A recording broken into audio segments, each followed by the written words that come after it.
Jo vull insistir molt, en aquest moment, en aquesta combinació de premi i de nominació, perquè cada any ens hem trobat en la mateixa situació. I és que dels 3 nominats, tots 3 podrien tenir un premi. En total ja hem tingut 9 empreses nominades.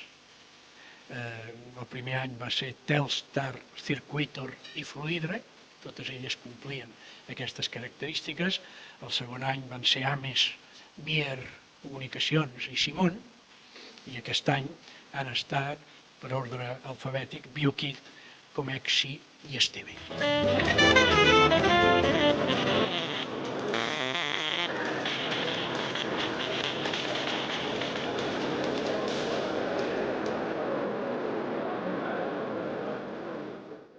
Analitzant les circumstàncies i característiques de les 3 empreses finalistes del Premi Nit del Cercle 2013 i la seva adequació als criteris establerts d'empresa industrial de caràcter innovador i amb la implantació internacional, decideixen atorgar el Premi Nit del Cercle 2013 a l'empresa Esteve.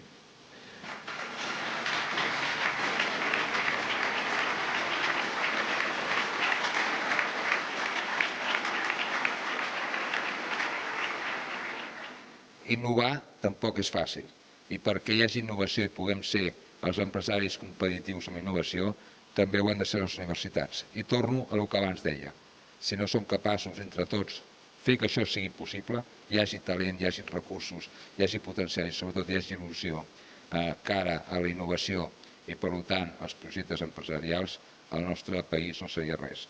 Per tant, penso que això és una obligació que tenim tots de fer del nostre un bon país i tots, empresaris, universitats, societat en general i també, lògicament, des de la política, ho podem fer possible i estic segur que ho farem. Saber que hem de concentrar, que hem de crear plataformes àmplies, que hem d'aprofitar els rendiments a escala, i això és particularment veritat en moments com els actuals, on convé que les institucions siguin sòlides i resistents. Crec que les 3 empreses que avui han estat finalistes en són un bon exemple.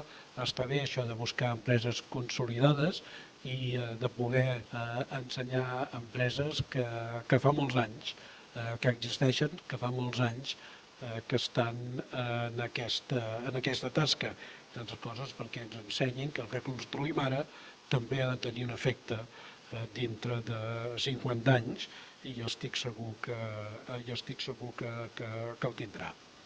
I en tot cas, i per final, felicitar lògicament en els laboratoris Esteve i després els BioKit i Comexi, felicitar-los a tots, perquè en definitiva, insisteixo, avui el que més hem d'agrair és que hi ha hagut dificultat per escollir entre qualitat.